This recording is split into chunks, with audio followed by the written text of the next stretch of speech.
Assalamu alaikum. My name is Mutahar Khan and today I have something important to share with you.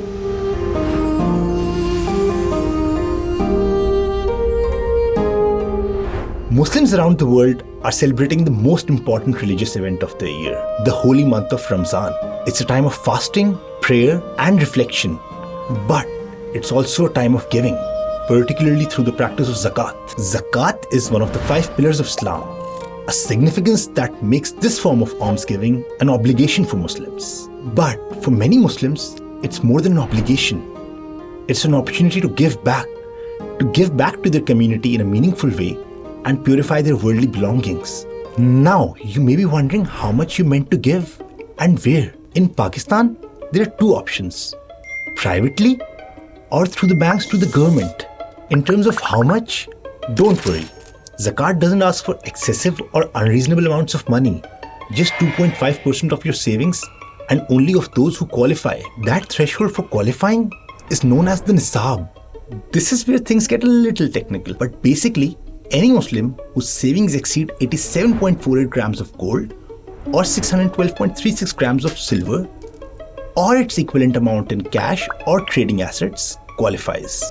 As of March 2023, the nisab is around $5,443 for gold and $442 for silver, according to Islamic Relief Worldwide. But nisab doesn't just calculate your savings. It also accounts for your debts. If a person has any debts, then that value is deducted from their savings. If the total still exceeds the prescribed limit or nisab, then that person is qualified to pay zakat.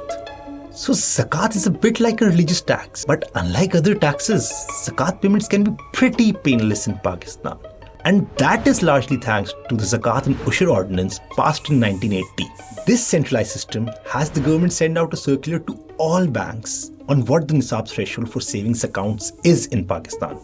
For 2023, that limit was set at Rs 103,159.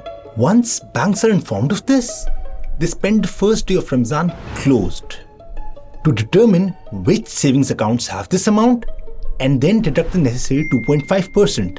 In 2022, this deduction amounted to 10.7 billion rupees. After collecting these funds, the banks deposit them in an account in the state bank. And from there, it is distributed by the federal government to the provincial Zakat and Ushur departments, who then determine which social welfare schemes to spend on. Here's how the Punjab and Sindh department spend their zakat in 2022. But the reasons for why and where people pay zakat are varied and deeply personal. Some may want to spend it on close ones in need for charities of their choice, and some just have different religious beliefs on where the money should go. For these people, being forced to pay zakat to the government is not an option. But that's okay, because there is a solution.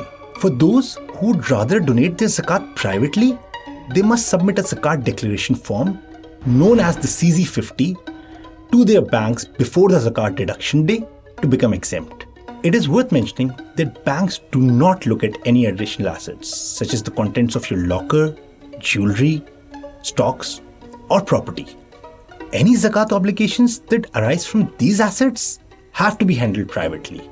And if figuring all this out scares you, it doesn't need to. It's easy because there are online zakat calculators set up by private organizations to help you figure out your obligations. And the Zakat and Ushur department has also set a guide which lays out what you owe for every asset you could have, from gold to goats. So there, that's your breakdown on exactly how to manage your zakat. So enjoy your Ramzan and give zakat with ease. Happy Ramzan from Team Soch.